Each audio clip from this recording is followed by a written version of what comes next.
I've been reeling from all the things that have been happening on just lately. One thing I'm going to say, just so everybody knows, um, if you're just tuning in, and by the way, if you're on Twitch, please subscribe. I'd appreciate it. You just can do that through Prime. Or if you like and subscribe on YouTube, I also appreciate that. And it helps me out. Thanks. Also, I can feel the water coming out anyway. Bugging me on my nose here. Wish I would have grabbed something. Anyway, tonight's going to be a little bit different because I'm kind of gripey.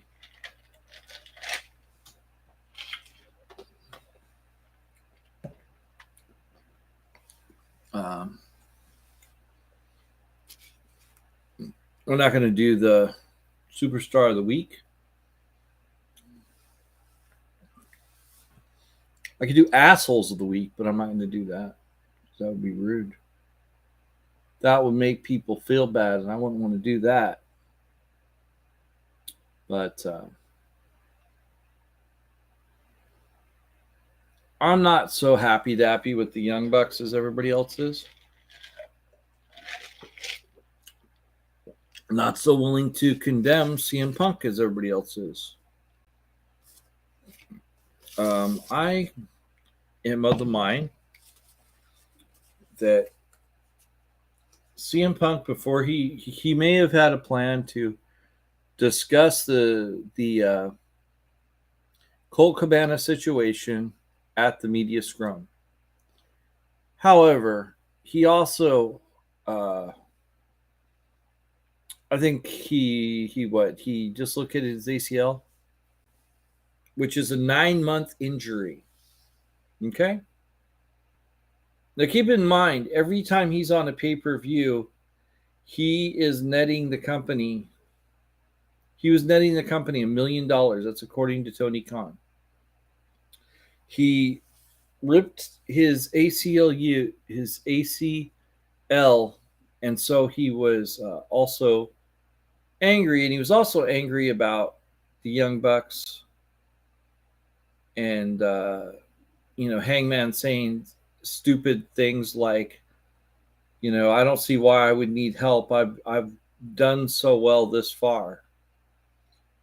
Just ignorant stuff like that. And if you don't think it's ignorant, then you should probably realize that you're ignorant. Anything that somebody who's been in the business longer than you can teach you is of value. And now, values are different, things like that, but ways of doing things, that's an entirely different thing. And so there's that.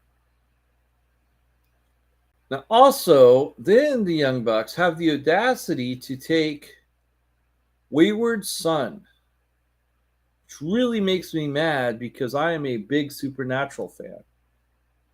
And not only that, if you look at Sam and Dean and every way in which they've carried themselves, they are so opposite to the Young Bucks. Now, I understand that they used to, while they're doing their trampoline practice or whatnot, they used to listen to that song, but I don't really think that makes it their song. And, things move on past you. So, it really irritates me that they have that song. It irritates me that I'm supposed to watch them in the same match 6 more times. And they're not talking about changing the match at all. And I just looked at the card tonight. And while usually I hold the card, I got to say, the card just didn't look very good. I warned everybody I'm in a mood. So I'm in a mood with AEW right now. And I'm definitely, I don't like the fact that FTR wasn't on the card at all. This pay-per-view, they weren't like What, they don't deserve to be part of Full Gear for some reason? Seriously? Anyway, I a lot of people are like, well, CM Punk is this because he's upset and he shouldn't have said those things or whatever. And I just don't agree. He shouldn't have said it, out front, and especially him being a baby face and whatnot. But as far as the Young Bucks and them pushing on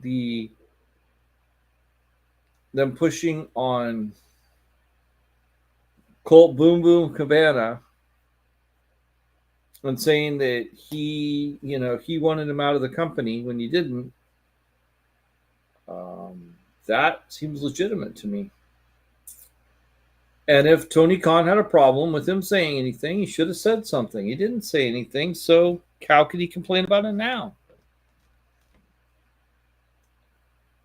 And if you were hurt and in pain, and you made it clear that you were in a bad mood, and you said, if you have a problem, come and find me, and someone came after you right then and there, you would probably be expecting a fight.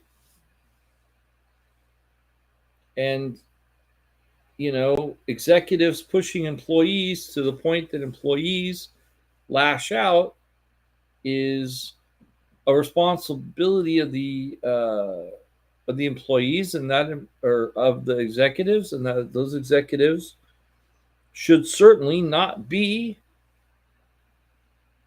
executive vice presidents. So I have one thing to say: FTE, hashtag FTE. That's my thoughts on that. Anyway, now we're moving on. As far as results go, I did have a chance to watch Raw, but I'm going to need a little refresher here. Let's see.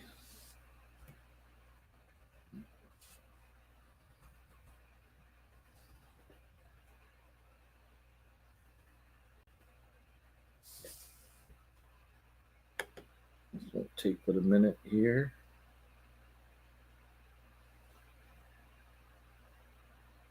Here we are. I know which ones I liked, so that's always cool.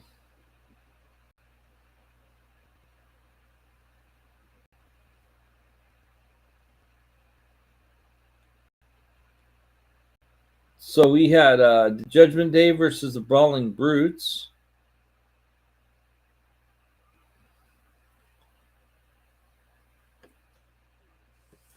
Oh, sorry. We had Kevin Owens opening the show with a promo. Telling why he joined the War Games match. He said he specifically focused on taking out Roman Reigns. He eventually brought out the Brawling Brutes and Drew McIntyre. Then the Judgment Day came out to tell the Brutes and McIntyre to head back to SmackDown or to show them some respect. This led to the first match of the night. Then Kevin Owens joined commentary while Rhea Ripley and McIntyre stood in their team's respective corners. Sheamus and Damian Priest traded strikes until the Cut to Warrior tagged in Rich Holland. Holland took a lot of damage as the opposing team traded quick tags to cut him off from his corner. Dunn was put into a similar position through the second commercial break. The OC stopped Dominic Mysterio from trying to escape the clutches of Sheamus, so the Celtic Warrior was able to take control of this young star and win with a brogue kick. Most of the people involved in this match can be considered veterans at this point in their careers, and that helped the less experienced competitors look better. And the winners were the Brawling Brutes.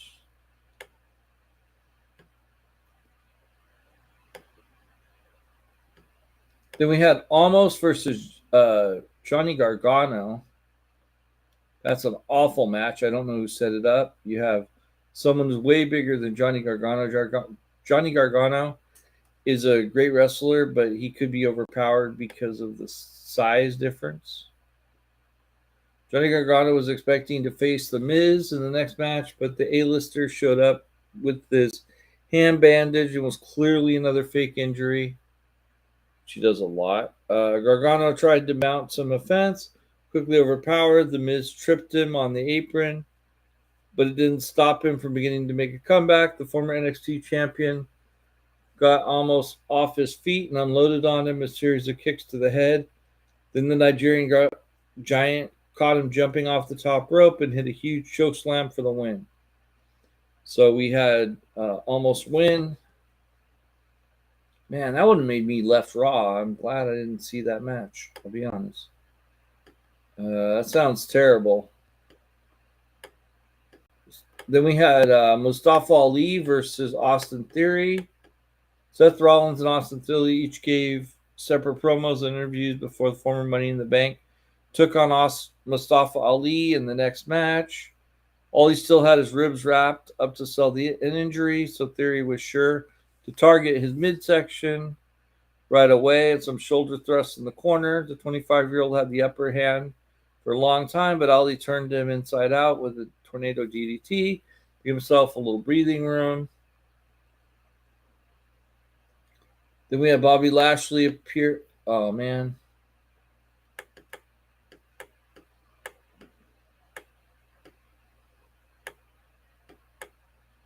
Holy crap. Bobby Lashley appeared on the big screen and told Theory not to move because he would be heading to the ring.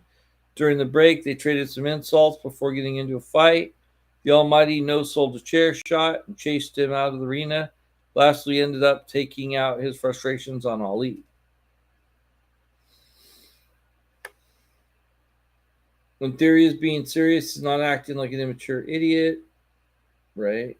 Alpha Academy versus Elias and Matt Riddle. Elias and Matt Riddle teamed up to take on Chad Gable and Otis this week. We returned from the break to see Gable in defense against the original Bro.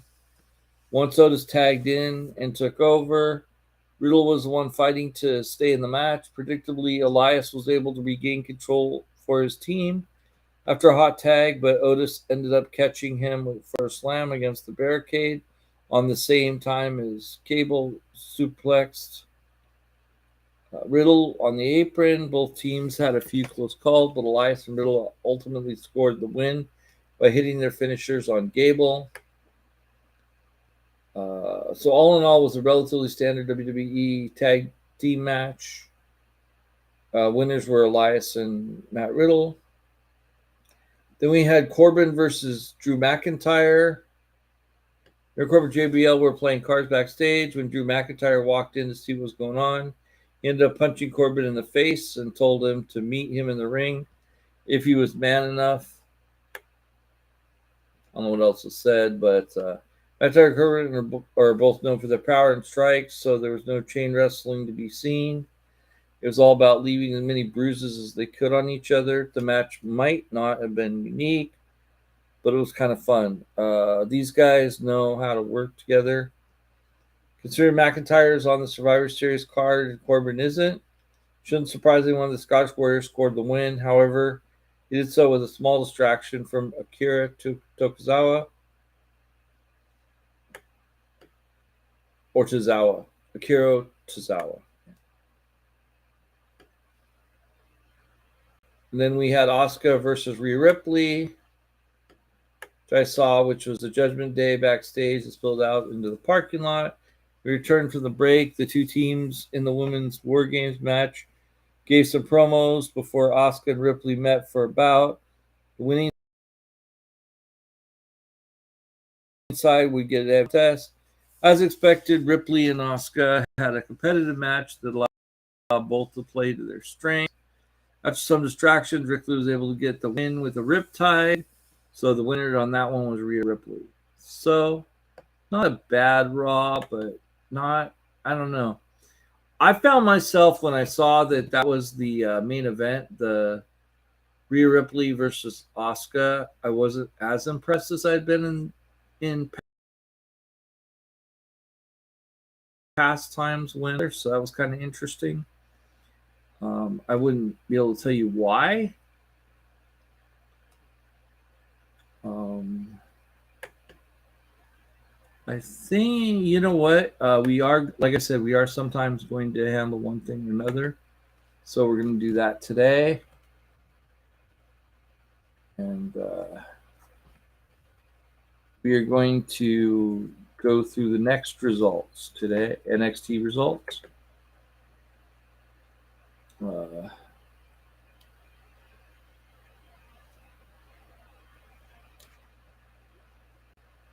which, like I said, sometimes that's going to be what is it, Game Changer Wrestling or something local. It's just we're gonna move it around because we can't discuss everything all at the same time. So we're gonna just move them around. It just makes sense. And we're gonna do Figure 4 online. Wait, no, we're not.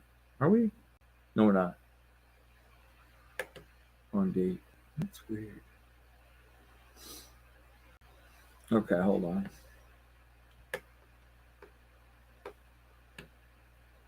It'd be November 22nd. Yeah, so we'll just do that.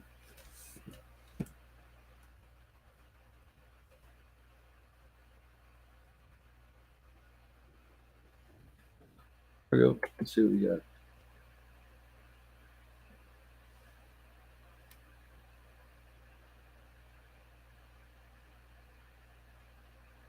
Find something different that we haven't seen before.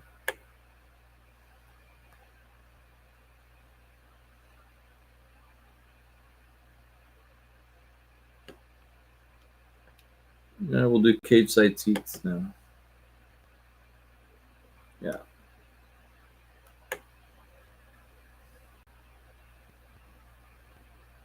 All right.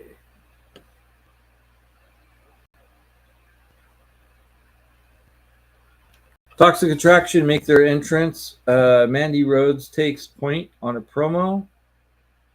She says that's another one bit the dust. She's the only queen in NXT, and for 400 days, she's defended her NXT championship. And now they have to create a revolutionary match just to figure out who her next opponent is going to be, the Iron Survivor Challenge. And she's going to be watching NXT Deadline very closely because she can't wait to see who's willing to go to war to share a ring with her.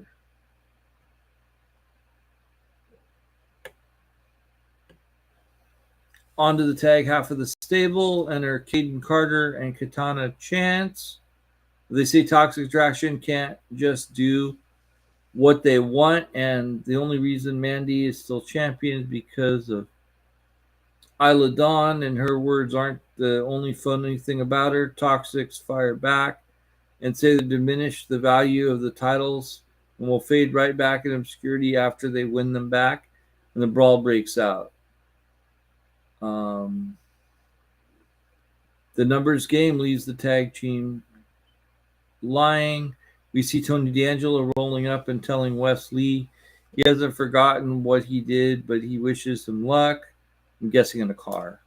Core Jade is walking backstage decked out in barbed wire and spikes and telling Wendy Chu how she's gonna pay. And we go to break.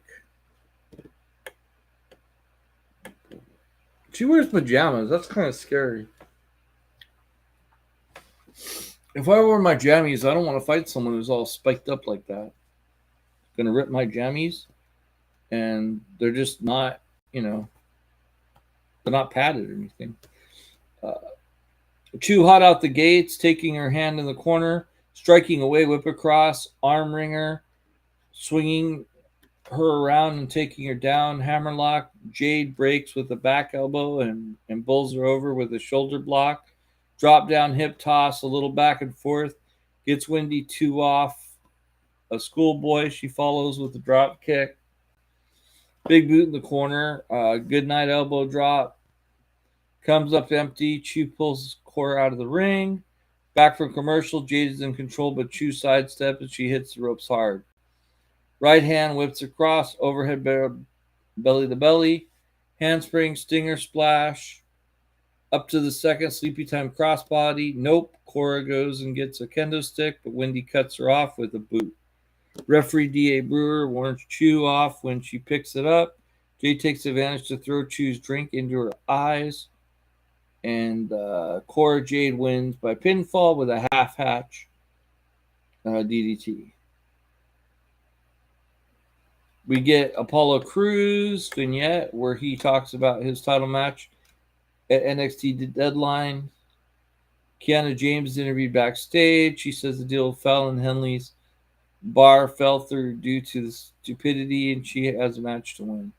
Big body Javier Bernal rolls up to insist that he's got something bigger than 3 names this week. He hands her big body files, 1347 names of wrestlers he can fight and beat, starting with Axiom. Elon Musk is on the list because he ain't paying $8 for a check mark. So he's a hero to me. Wow. There's a retired name who's always up for one more match. So nice little Christian Cage reference. Ivy Nile and Kiana James. Collar and elbow into the corner. Shoving match breaks out. Nile in the side headlock, wrist lock. James reverses with a leg pick, and Ivy stays on her. Kiana with a full Nelson. Nile breaks it with ease and traps her in a sunset flip. For 2, backbreaker, facebreaker combination. Putting boots to Ivy. Whip, reverse, backbreaker.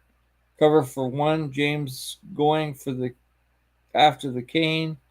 Calf slicer. Nile gets out and applies the modified octopus and snaps Kiana's arm back. Folding press for 2. Shoulder block, scoop, and slam around the corner kick. James goes crashing to the floor. Tatum Paxley comes in to keep James from running off.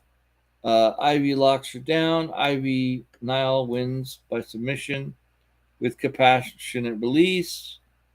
Then we had Guru Raj versus Scripps, who appears to be Reginald doing closet cosplay of Ultramanus Black, running hot early whip to the corner. Raj with the back elbow matrix evasion. Tamillo crossbody on the mounted punches up top. Scripps wins by pinfall with the front flip seated senton. Post match, he placed a yellow card with his name on it on Gru's chest. We see Schism walking backstage to send us to break. Back from commercial, the Schism are seated at a table with an empty chair. Joe Gacy talks about the fall. That makes more sense. Walks about the fall. I was trying to remember what that meant. Avon Rain says every year there are stories of families being torn apart by the holiday, dysfunction, the norm, and blood relatives can't guarantee be counted on. Rip Fowler says it's a day to be grateful and have food and feed your family. And that's an explosion into gluttony that cannot be contained in its far cry from its intent. Jagger Reed talks about how Black Friday has overshadowed Thanksgiving itself. Joe turns him around, thanks him for his sacrifice. Rock bottom through the table. Trick Williams interview backstage.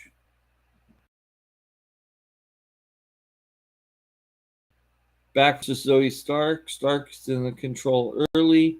Waistlock takedown. Smash Eureka in the corner. Handspring away. Out on the floor. Trapping Soul for the ring skirt.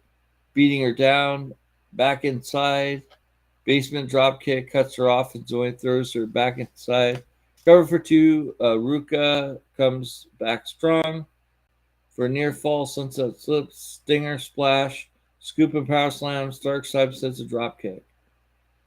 So Zoe Stark wins by a pinfall with the sliding knee. I think that's number 3 of the women's matches. And then we had a post-match. Nikita Lyons comes down and beats Zoe down. Knockout right. Flash kick. But Stark gets away by fractions of an inch. Chase U versus Pretty Deadly. for the tag team championship, and the winner on that one was Pretty Deadly win by pinfall with spilt milk on Andre Chase to maintain the NXT Tag Team Championship. Back from commercial, Caden Carter and Katrina Chance run into Nikita Lyons. Kamala Hayes versus Wes Lee, North American Championship. Collar and elbow, I guess. Frankensteiner, not enough. Mystical Facebuster, still no. And then Wes Lee wins by pinfall with the Fisherman Michinoku driver to retain the NXT North American Championship. And that is NXT. I think we might be out of here. Let me check. Might be time to get you some more minutes, but I don't think we're going to be able to hit that. So a concern I have is that I've noticed that even though Tony Khan just brought in Shariah, that everybody thinks it's cool to kind of lean back on her. So they had this. They're starting to have a pattern of when they bring these veterans in, that the people that have been in the company, not people that have been successful, mind you, but just people that have been in the company and done well because they were the top dogs in the company, seem to have no problem with pushing back against these other people that could be stars, with Saraya, who has her own movie and things like that. I'm not really necessarily saying. Actually, I haven't heard Britt Baker doing it, but I just recently was seeing that Eddie Kingston was doing it and not helping Saraya. And it just, I don't understand what's going on. I don't know why these folks aren't working together. And I think that would be better. I just wanted to remind everybody that, well, I mean, you might not even remember this, but when we first had the 1, 2, 3, when it was in college, I made a decision to not just be a WWE show, that I wanted to incorporate all the different, a lot of different wrestling companies. And one that seemed like a possible new golden age was AEW. And I really supported AEW. And it really disappoints me when AEW chooses the people that, because they were there first, as being more important than people that have been brought into the company that were pleasing to the crowds. I think that there has to be, if you're going to have wrestlers there, then it's not right to make it so that those wrestlers are not given the same kind of time and all that. And I just don't want to see it anymore. It really bothers me. I feel like there's these wrestlers that could get better, instead of getting better, are just pushing really great wrestlers out. Why haven't we seen Daniel Bryan doing some of those amazing matches? Why haven't we seen FTR doing some of those amazing matches? It's very frustrating, and it bothers me. And this best out of 7 thing seems ridiculous. And it looks like we're going to get best out of 7. We're getting Ricky Starks versus Ethan Page, which we got on the pay-per-view from what I remember, or was supposed to get on the pay-per-view. And we're getting something else, but it's only 5 matches. 5 matches in 2 hours. It's crazy. Anyway, happy Thanksgiving, everybody. Get your snacks and go watch Dynamite. Maybe we'll get some kind of surprise. Bye, everybody.